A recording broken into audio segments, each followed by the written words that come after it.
13th, 2022. I would ask the state at this time to provide its recitation of its factual basis had this case gone to trial. Thank you, Your Honor. Your Honor, the organization of the recitation is different than what I think the court and the public may be familiar with from the probable cause affidavit and other documents.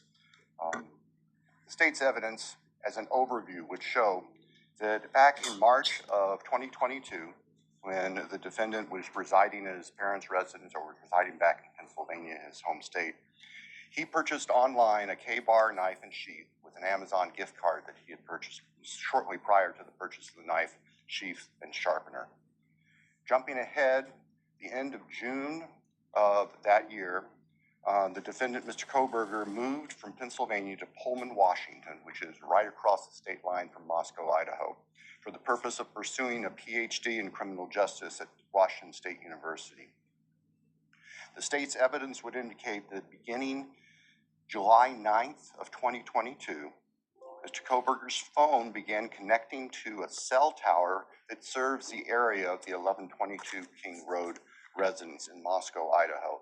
Now, I will acknowledge for the court and all present that there are many residences in that area. It's a dense population of mostly college-related occupants. Between July 9th of 2022 and November 7th, the defendant's phone connected to that particular tower during late night, early morning hours, 10 p.m. to 4 a.m., on approximately 23 times. This is the perfect personalized gift. You can personalize them with names of the people you care about and on approximately 23 times. Now, I will acknowledge also, we do not have evidence that the defendant had direct contact with 1122 or with residents of 1122, but we can put his phone in that area on those times. In the interim, on August 22nd of 2022, Lake Tahoe County Sheriff's Deputy Darren Duke conducted a traffic stop in the early morning hour or late evening hours, about 11 p.m. On the west side of Moscow, on the Moscow-Pullman Road. This was the traffic stop of Mr. Kohberger's car, which turned out to be a 2015 white Hyundai Elantra with Pennsylvania plates. During the course of the traffic stop, Deputy Duke was able to obtain Mr. Kohberger's name, Brian Kohberger, his phone number, and his address, which at that point was an apartment address in Pullman. We then move to the early morning hours of November 13th, 2022. The state's evidence would show that early morning hours on that day, Mr. Kohberger's phone left his Pullman residence, which is an apartment in kind of the central northwest part of Pullman. That phone was then subsequently turned off at approximately 2:54 a.m. and remained off until approximately 4:48 a.m. on Sunday, the 13th of November. The state's evidence would include a trial, video surveillance of a business on the Moscow-Pullman Highway, just across the state line from Moscow. It would show a vehicle matching the description of the defendant's Hyundai Elantra entering Moscow at approximately 3:02 a.m. Compiled surveillance that the investigators put together from businesses and residents then show the defendant's car, the white Elantra, as I've described, circling the 1122 King Road area, that neighborhood, starting around 3:30 or so in the morning. Comes into the immediate area of 1122 King Road, which is actually on a dead end, and then leaves several times. At approximately 4:05 that morning, the defense car had entered that area, was leaving, stopped at the intersection of King and Queen Road, did a U-turn, and the state's evidence would show that the defendant's car came back and parked behind and above the 1122 King Road residence. The state believes that its evidence would then show that the defendant entered the residence of 1122 through the kitchen sliding door on the back side of the residence, which is the side of the residence that would face the area above where the defendant's car was parked. The defendant entered the residence, went to the third floor, and with a knife, killed Madison Mogen and Kaylee Gonzalez. The defendant, as he left that room, for whatever reason, ended up leaving, or the sheath for a K-bar knife was left on the bed next to Madison Mogen's body. And I can jump ahead. That sheath was tested by the Idaho State Police Forensic Lab, and single source male DNA was found on the snap of that sheath, as well as blood from both Kaylee and Madison and other trace evidence. But it's important to note single source male DNA was on the snap of that sheath. The state's evidence would show that Xana Knodel was still awake at this time. In fact, had taken a DoorDash order not long before this started. Her room was not on the third floor. It was on the second floor on the west side. As the defendant was either coming down the stairs or leaving, he encountered Xana, and he ended up killing her, also with a large knife. Ethan Chapin, Xana's boyfriend, was asleep in their bedroom, in her bedroom, and the defendant killed him as well with a large fixed-blade knife. Each victim suffered multiple wounds. I will state for the record that there is no evidence there was any sexual component or sexual assault on any of the victims. I want to make that clear so there's no speculation. There were two other roommates in the house, and they were already asleep. During the course of this, one of those roommates awoke, looked out her door not knowing what was going on, and saw the defendant, who was dressed in black with a black balaclava on, holding some sort of container in his hand. And she saw him leave the house through the direction of the kitchen where that sliding door is that I mentioned before. At approximately 4:20 that morning, so this would have been 15 minutes or so later, the defendant's car is seen on a surveillance camera for 1112 King Road, which is immediately next door to the west of 1122, leaving the area at a high rate of speed.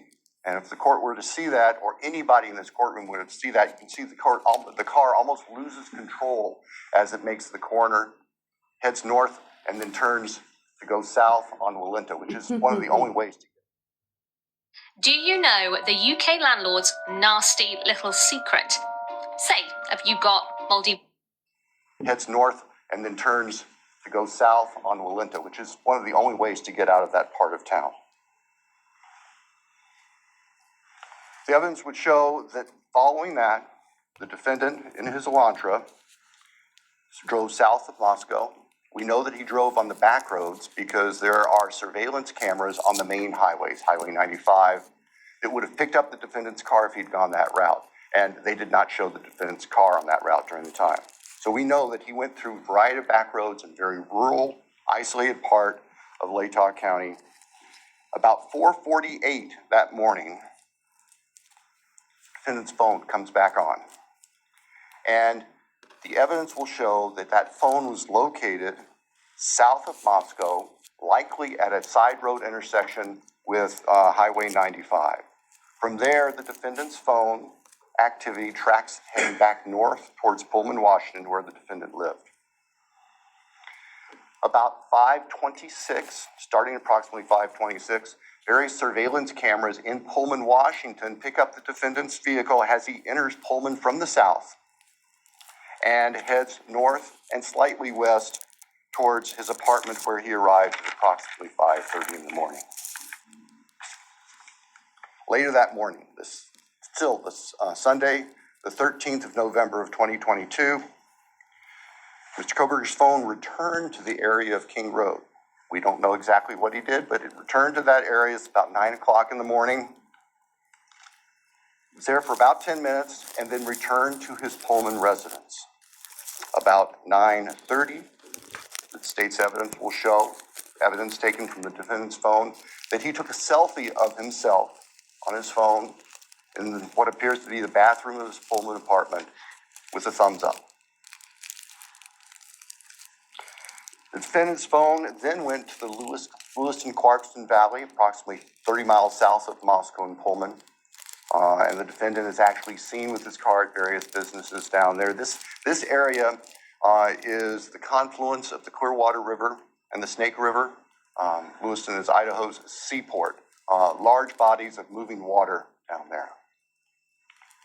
In addition to tracing the defendant's activities, as I've just outlined, on the 13th and leading up to the 13th, the state's evidence will show that following Sunday, November 13th, 2022, business records show that the defendant began searching for a K-bar knife and a K-bar knife sheath, as the state believes, to replace the one that was left at the scene of the murders.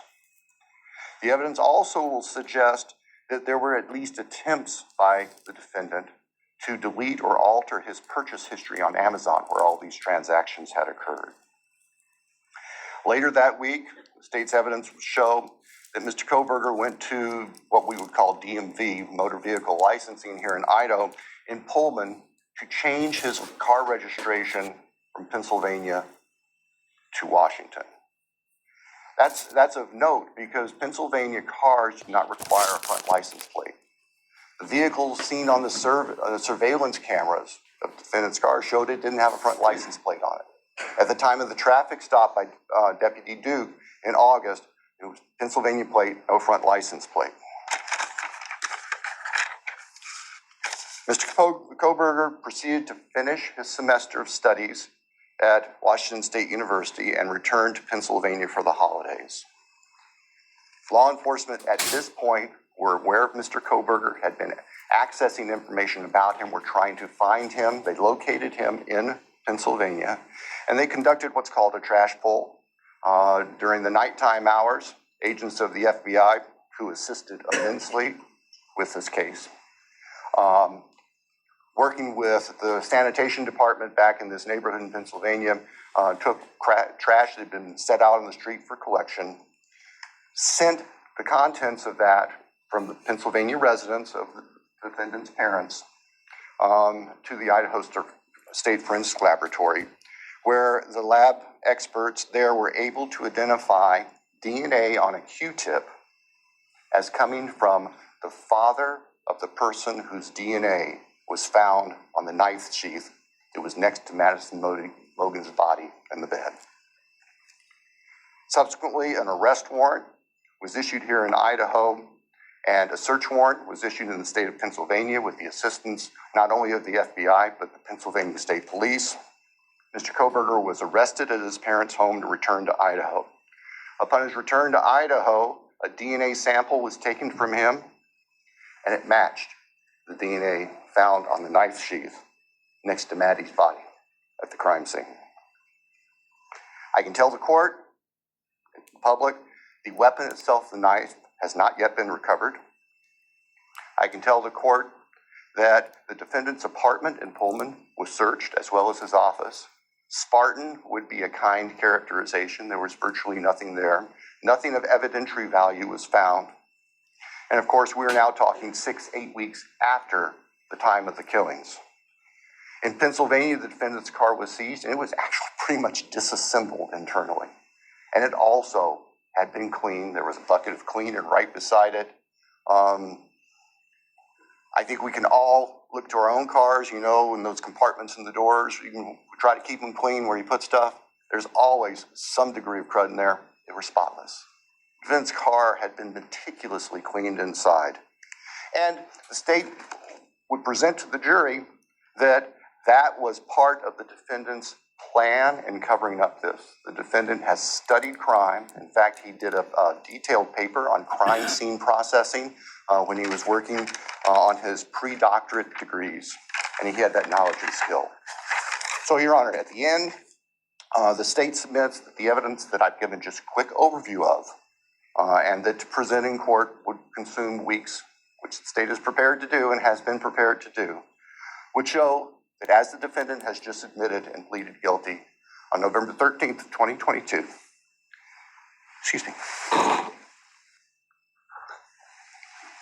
Mr. Kohberger entered the residence of 1122 King Road in Moscow, Idaho. He did that with the intent to kill. We will not represent that he intended to commit all of the murders that he did that night, but we know that that is what resulted. and that he then killed intentionally, willfully, deliberately, with premeditation, and with malice forethought, Manny Mogan, Kaylee Gonzalez, Ethan Chapin, and Santa Cruz. Thank you. Thank you.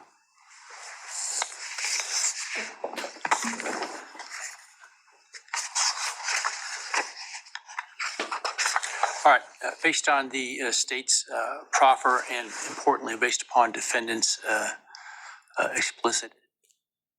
If something important was going to happen in your life and no one warned you, would you? Importantly, based upon defendant's explicit admission to committing these crimes, the court finds there is a factual basis.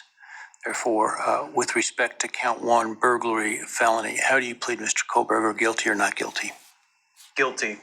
As to count 2, murder in the first degree, as it relates to the murder of Madison Mogan, how do you plead, guilty or not guilty?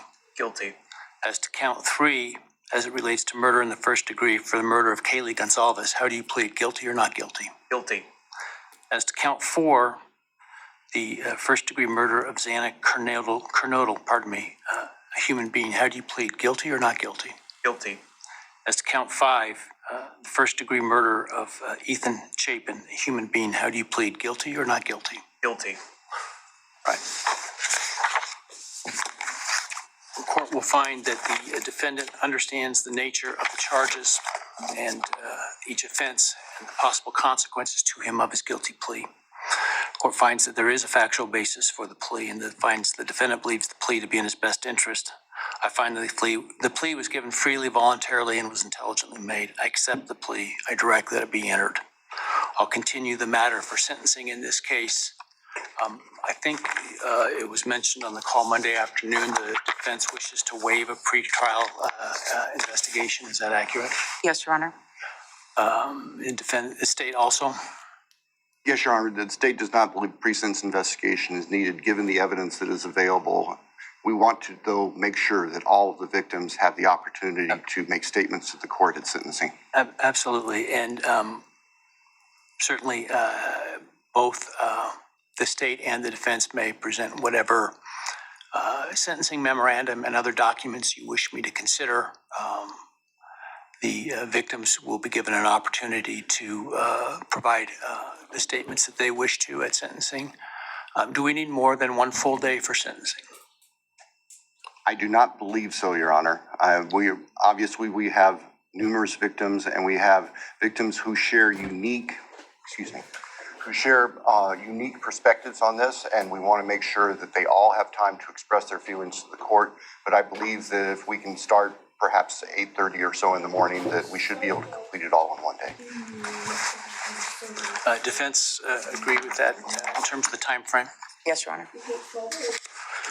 All right. So as it happens, we have some time reserved in this case in July and August. The week of July 22nd is available. I don't know if that's too soon for the parties or the next week, the week of August 4 is available. Any preference?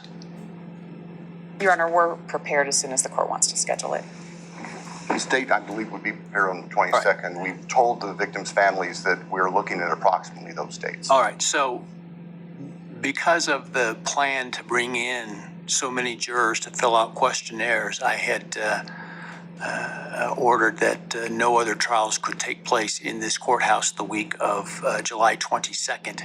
And so we will use that in terms of the sentencing date because of what I'm sure will be the significant interest of the media and the public and the logistics that will be required to make that happen. Without trials going, it'll be a lot easier to do that. So let's pick that week.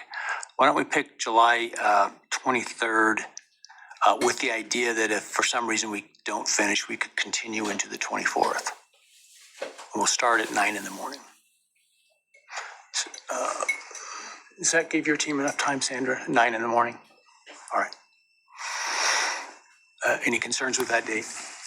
No, Your Honor, thank you. No, sir. All right.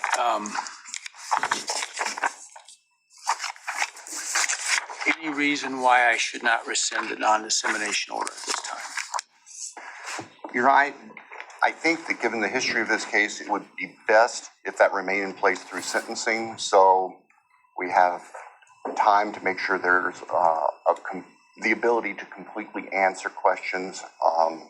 That would be the state's preference and recommendation. We'd have no objection for the order to remain in place through All right, sentencing. I will, at this point, the idea to keep it until sentencing, which time it would be withdrawn in order to give the parties the space and time to prepare to meet what I'm sure will be the deluge of media requests.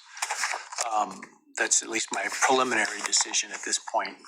We can always revisit if it seems to be, for some reason, I should.